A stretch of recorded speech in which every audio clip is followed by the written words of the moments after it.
welcome back to Vision Point CBSE पाठशाला। I am Anjali Malviya, your English expert। तो yes children, आज हम करेंगे हमारा lecture 2 of our chapter the portrait of a lady. तो आप सबने देखा होगा फर्स्ट पार्ट में हमारा जो फर्स्ट लेक्चर था उसमें हमने आधी स्टोरी कंप्लीट कर ली थी, तो इंटरवल के बाद वाली स्टोरी आज हम करेंगे। सो yes, इस वीडियो से पहले अगर आपने लास्ट वाला पार्ट नहीं देखा है तो पहले उसको देख के आओ, अदरवाइज नहीं समझ में आने वाला। ओके तो स्टोरी से शुरू से बने रहे तो मजा आता है ना। So make sure to watch that first and then come to this one. Okay so yes, let's just move ahead with our second part. Yeah, but before that, just make sure to subscribe to our channel and press the bell icon ताकि notification सारी आपको मिलती रहे हर एक subject की।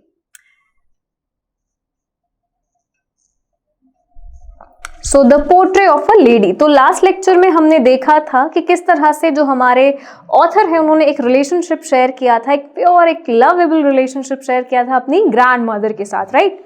सो आज के lecture में हम देखेंगे कि जो क्लाइमेक्स आया हुआ था, जो टर्निंग पॉइंट आया था लास्ट लेक्चर में कि विलेज से अब वो लोग सिटी शिफ्ट हो गए हैं, स्कूल चेंज हो गया है और दादी माँ उन्हें स्कूल छोड़ने नहीं आती।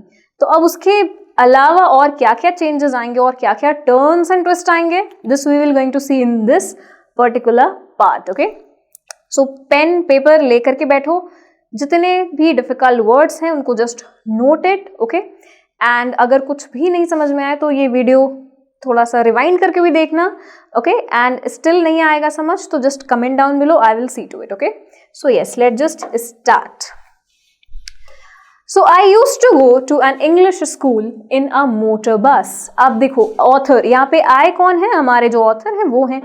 तो वो बोलते हैं कि मैं जब सिटी की तरफ आ गया, शिफ्ट हो गए हम, तो हम इंग्लिश स्कूल में जाया करते थे। और किसके कैसे जाते थे? वाया मोटर बस।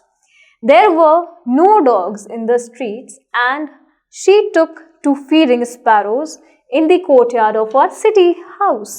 अब देखो ऑथर ये बोलते हैं कि there were no street dogs, जो कुत्ते थे जो गांव में उन्हें मिलते थे ना जाते हुए सड़क पे, तो अब ये सब नहीं मिलते थे।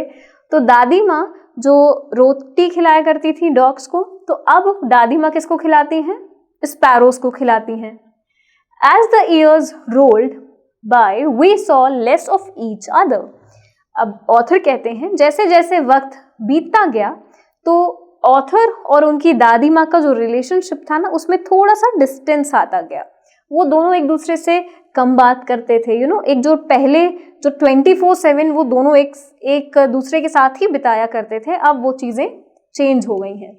For some time she continue to wake me up and get me ready to school. हाँ, कुछ समय तक जब हम लोग शिफ्ट हुए तो दादी माँ जैसे गाँव में करती थी ना कि उठाना हमारे ऑथर को एंड देन उनको रेडी करना कि चलो स्कूल जाना है, सो वो यहाँ पे भी करा करती थी। When I came back, she would ask me what the teacher has taught me। अब जब मैं वापस आता था ना स्कूल से तो वो पूछती थी कि टीचर ने क्या पढ़ाया स्कूल में। I would tell her English words and a little things about Western science and learning the laws of gravity, the principles different and the world being round, etc, etc, etc। तो yes, English medium school था, different subjects थे। तो author बताते थे English में हमने ये सीखा, ज्योग्राफी में हमने ये सीखा, मैथमेटिक्स में ये इक्वेशन आया दादी एंड व्हाट नॉट, ज्योग्राफी में हमने ये भी पढ़ा कि दुनिया गोल है। This made her unhappy. और ये सब सुन के ना दादी बड़ा उदास हो जाया करती थी। She could not help me with my lessons, क्योंकि दादी को लगता था ना कि अब ये क्या क्या बोल रहा है, उनके तो समझ ही नहीं आ रहा था। Law of gravity and Newton's and ये सारे टर्म्स तो उनके लिए एकदम न्यू थे। तो दादी बड़ी उदास हो जाया करती थी कि अब हम कोई मदद नहीं कर पाएंगे, हम कुछ पढ़ा नहीं पाएंगे जैसे पहले गांव में पढ़ाया करती थी। So she did not believe in the things they taught at the English school and was distressed that there was no teaching about God and scripture। अब देखो वो इसलिए भी उदास थी क्योंकि ये सब जो पढ़ाया जा रहा था ना इंग्लिश स्कूल में, ये सब सही था, ठीक था, लेकिन साथ ही साथ भगवान के बारे में, हमारा जो ग्रंथ है उनके बारे में, हमारी जो होली बुक्स हैं उनके बारे में कुछ बात ही नहीं होती स्कूल में। तो उन्हें लगता था कि ये सारी चीज़ें भी होनी चाहिए स्कूल में, तो इसलिए वो थोड़ा सा उदास रहा करती थी।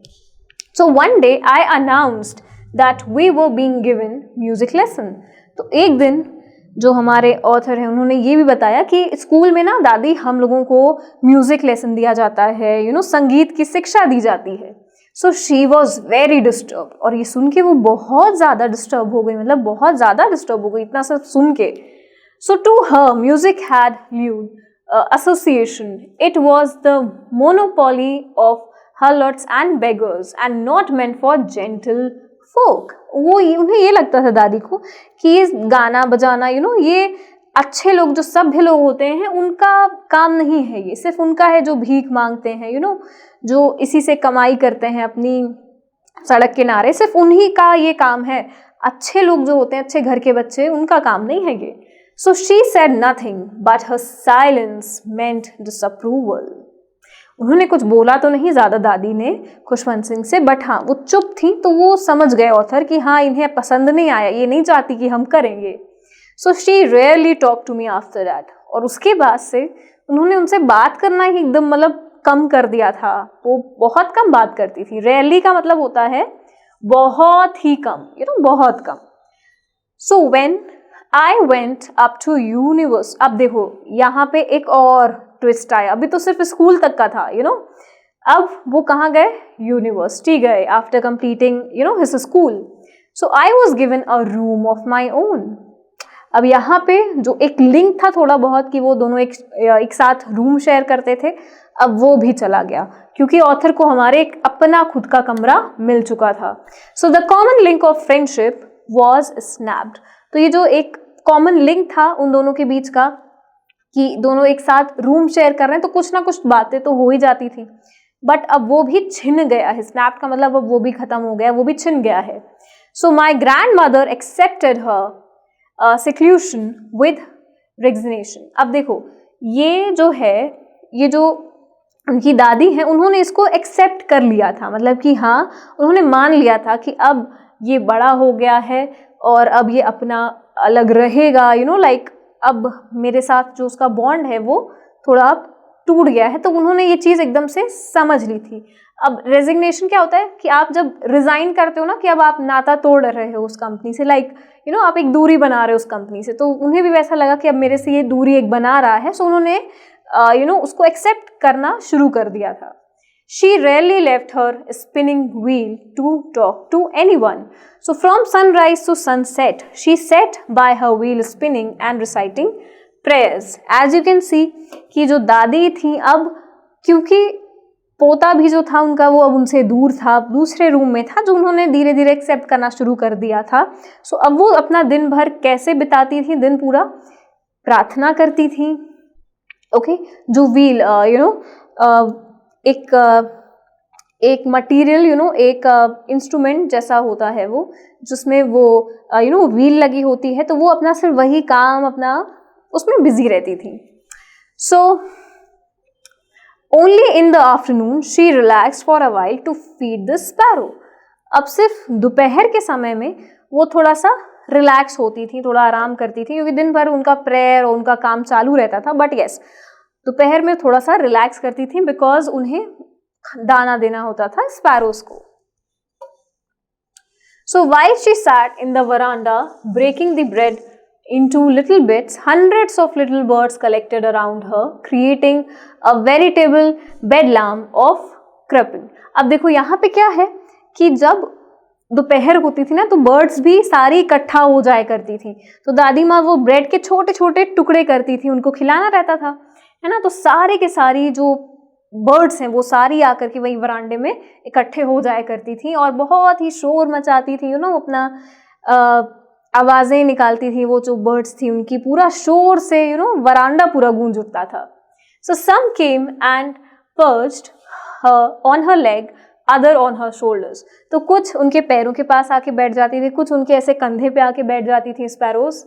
सम even sat on her head. अब कुछ ऐसी भी थी जो उनके हेड पे, सर के ऊपर बैठ जाया करती थी। So she smile but never shoot them away. तो वो मुस्कुरा देती थी, है ना, बहुत प्यार से कि अच्छा तुम बैठे हो, स्पैरो बैठी जो है उसके उनके शोल्डर पे, हेड पे, तो वो ऐसा नहीं करती थी कि शू करती थी कि हटो हटो हटो, उड़ाती नहीं थी उनको, वो बैठती थी तो वो भी ठीक है, अच्छा बैठो।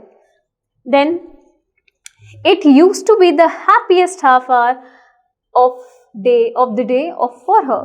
तो ये जो आधा घंटा हुआ करता था ना, जो वो अपने स्पैरो के साथ बिताती थी, तो ये सबसे अच्छा समय हुआ करता था उनके पूरे दिन का। So when I decided to go abroad for further study, I was sure my grandmother would be upset. अब कहानी में एक और ट्विस्ट, वो ट्विस्ट ये है कि जब हमारे ऑथर ने आगे की पढ़ाई के लिए विदेश जाने का सोचा, अब्रॉड का मतलब होता है विदेश जाना, जो विदेश जाने का सोचा पढ़ाई के लिए, सो उन्हें पता था कि दादी माँ ये सुन करके बहुत उदास होने वाली हैं। I would be away for 5 years and at her age one can never tell. अब देखो, ऑथर 5 साल के लिए जा रहे थे विदेश अपनी पढ़ाई के लिए, और दादी माँ इतनी बूढ़ी थी तो कोई नहीं कह सकता था कि 5 साल वो जिएंगी भी कि नहीं, But my grandmother could. She was not even sentimental. अब दादी को जब सुना उन्होंने, तो वो ऐसा नहीं कि बहुत इमोशनल ब्लैकमेल करने लगी, बहुत उदास दिखाने लगी कि हम बहुत उदास हैं, और अपने सेंटिमेंट्स को अपने अपने पोते के सामने रख रही थी कि मत जाओ एंड ऑल। तो ऐसा उन्होंने कुछ भी नहीं किया। So she came to leave me at the railway station but did not talk और शोड एनी इमोशन। तो जो दादी हैं वो रेलवे स्टेशन तक छोड़ने आई थी अपने पोते को, और उन्होंने ऐसा नहीं था कि वहाँ पे वो रोई या उन्होंने कुछ दिखाया कि हम बहुत उदास हैं, वो एकदम शांत थी, कुछ बात भी नहीं की, बस छोड़ने आई थी। So her lips moved in prayer, her mind was lost in prayer. तो उनका जो वहाँ पे वो खड़ी तो थी, बट वो कुछ ना कुछ अपने मुंह से प्रेयर प्रार्थना कर रही थी, और ऐसा लग रहा था कि वो खोई हुई हैं उस प्रार्थना में। So her fingers were busy telling the beads of a rosary. Rosary मतलब वो जो माला होती है ना, सो बस उनका जो फिंगर था वो बिजी था जाप करने में। So silently she kissed my forehead and when I left I cherished the moist imprint as perhaps, the last sign of physical contact between us. Yes, तो आफ्टर विच जब वो जाने लगे तो उन्होंने फोरहेड या माथे पे उन्हें एक किस दिया, और ऑथर को बहुत अच्छा लगा वो जो हल्का सा गीला जो किस था, वो ऐसा लग रहा था उन्हें कि एकदम रिलैक्सिंग है, बहुत अच्छा लग रहा था।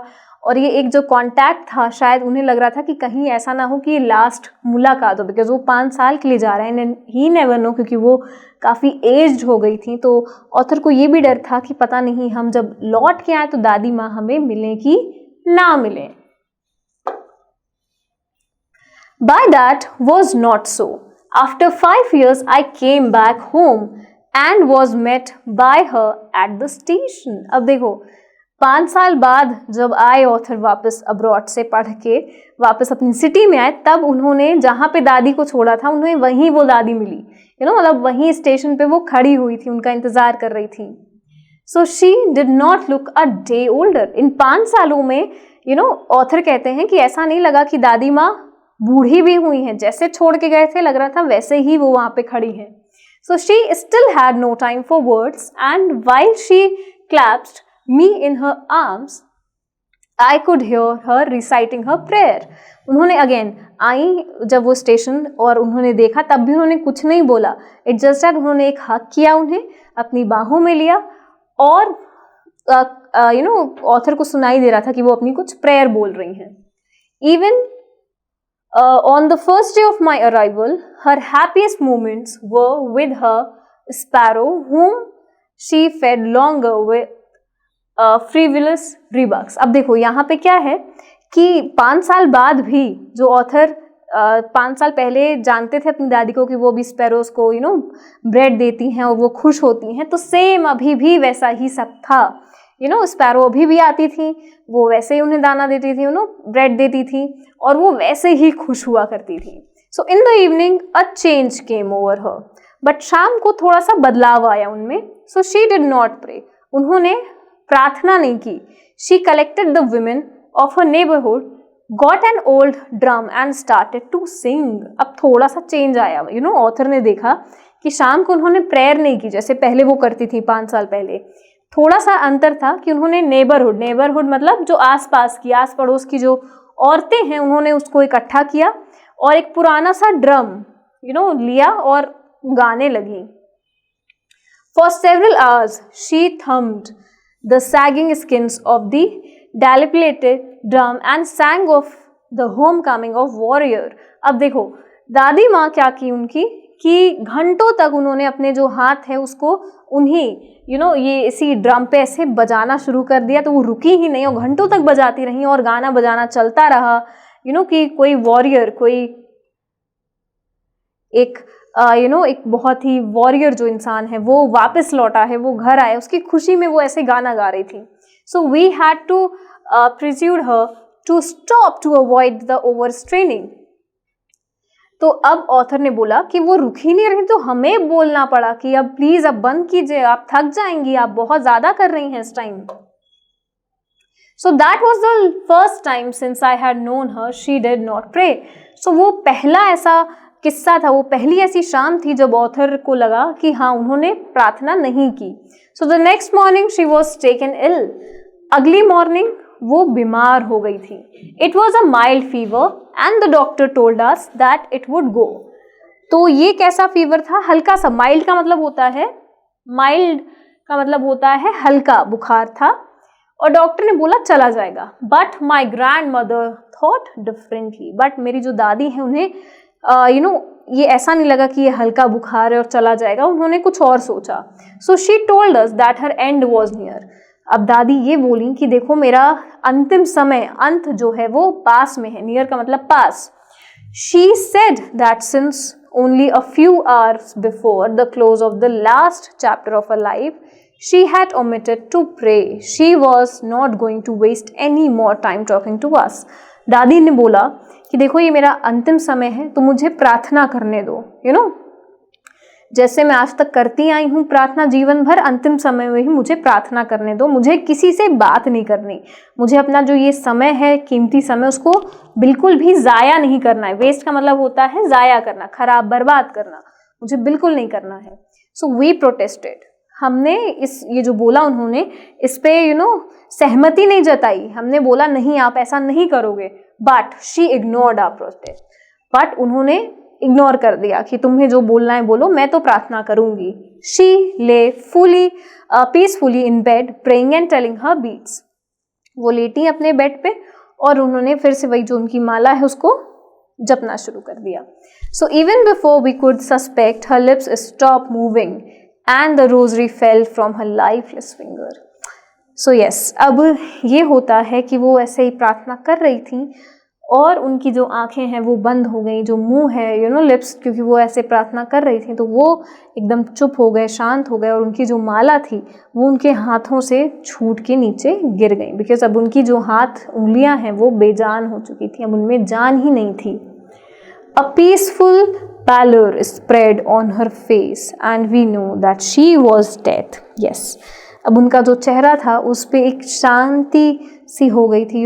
अब ऐसा लग रहा था देख के उन्हें कि यस, अब उनकी मृत्यु हो चुकी है। So we lifted her off the bed and as it customary laid her down the ground and covered her with a shroud. अब देखो जैसे कि ट्रेडिशन होता है तो उन्होंने दादी माँ के लिए एक एक तैयार किया, उस ज़मीन पे एक तैयार किया जिस पे बॉडी रखते हैं, तो उन्होंने वो तैयार किया और वो तैयार करने के बाद उन्होंने उसको वहाँ पे लेटा दिया। We lifted her off the bed and it is customary laid her on the ground covered with her red sword. After a few hours of mourning, we left her alone to make arrangements for her funerals. तो कुछ समय हमने दुख प्रकट किया, पर उसके बाद से हम निकल आए बाहर कि जो बाकी की अरेंजमेंट है उनके फ्यूनरल, अंतिम संस्कार के जो बाकी के अरेंजमेंट्स होती हैं वो देखने के लिए हम बाहर आए। इन द इवनिंग, अब शाम को, we went to her room with a crude stretcher to take her to the cremated. तो अब वो जब शाम को आए कमरे में वापस एक स्ट्रेचर के साथ, ताकि वो बॉडी को लेकर के जाएं जहाँ पे उनका अंतिम संस्कार करना है, उनका क्रियाक्रम करना है. So the sun was setting and had lit her room and veranda with a blaze of golden light. शाम का समय था, सूर्यास्त हो रहा था, तो एक सुनहरी धूप की किरण एक सुनहरी किरण पूरे उनके कमरे में और उनके जो वरांडा है वहाँ पे फैली थी चारों तरफ. We stopped halfway in the courtyard. जाते जाते हम आधे रास्ते में रुक गए. All over the veranda and in her room right up to where she lay dead and stiff, wrapped in a red shawl, thousands of sparrows sat scattered on the floor. अब देखो उनकी बॉडी पड़ी थी वहाँ पे वो लेकर के जा रहे थे, बट उन्होंने देखा कि उस टाइम तक वरांडा में और जहाँ पे वो लेटी थी वहाँ पे भी बहुत सारी स्पैरोज जिनको वो ब्रेड दिया करती थी वो आ करके वहाँ पे आ चुकी थी, वहाँ पे बैठी हुई थी. There was no chirruping. अब वहाँ पे चिपिंग नहीं थी, वो कुछ भी बोल नहीं रही थी. जो स्पैरोज जो शोर मचाती थी पहले की तरह, अब वो एकदम शांत थी. So we felt sorry for the birds and my mother fetched some bread for them. हमें बहुत बुरा लगा उन स्पैरोज के लिए भी कि वो खाना खाने आई हैं. तो मदर ने उनकी क्या किया, जो माँ हैं ऑथर की, उन्होंने क्या किया कि वैसे कुछ ब्रेड के टुकड़े उन्होंने वहाँ पे डाले. So she broke it into little crumbs the way my grandmother used to and threw it to them. तो उन्होंने छोटे छोटे टुकड़े की जैसे दादी करती थी और उनके सामने ऐसे फेंका कि वो खा लें. The sparrow took no notice of the bread. But sparrows ने देखा तक नहीं ब्रेड की तरफ. When we carried my grandmother's corpse off they flew away quietly. तो जब हम उनकी जो बॉडी, दादी माँ की जो बॉडी उनको लेकर के जब जाने लगे तो वो भी उड़ के चली गई चुपचाप. Next morning the sweeper swept the bread crumbs into the dustbin. और अगले दिन जो स्वीपर थे, जो झाड़ू लगाने वाले थे, स्वीपर कौन, जो झाड़ू लगाते थे, तो जो झाड़ू लगाते थे उन्होंने उसको पूरा झाड़ू लगाते हुए साफ कर दिया और उसको डस्टबिन में फेंक दिया. मतलब जो स्पैरोज थी उन्होंने बिल्कुल भी खाया तक नहीं उन ब्रेड को, बिकॉज वो भी देखो कितना अटैच हो गई थी, क्योंकि 5 सालों से वो खिला रही थी और वो इतना अटैच हो गई थी कि अब उन्हें लग रहा था कि आफ्टर वो भी उदास थी उनकी डेथ से.